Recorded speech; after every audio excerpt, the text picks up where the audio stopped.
శీతాకాలం జాగ్రత్త. స్నానానికి నీరు వేడిగా కాని చల్లగా కాని ఉండకూడదు. గోరువెచ్చని నీటిని మాత్రమే ఉపయోగించాలి. స్నానానికి ముందు నువ్వుల నూనెను, ఆలివ్ నూనెను, కొబ్బరి నూనెను వంటివి చర్మానికి రాసుకోవడం మంచిది.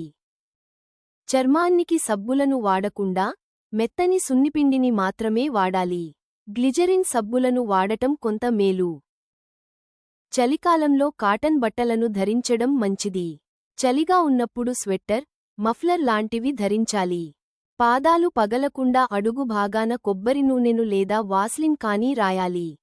మెత్తని చెప్పులు వేసుకొని నడవటం వల్ల పాదాలకు పగుళ్లు రావు. చలిగాలి వీస్తున్నప్పుడు ఎండలో ఎక్కువసేపు ఉన్నట్లయితే చర్మం పొడి బారిపోయి పగులుతుంది.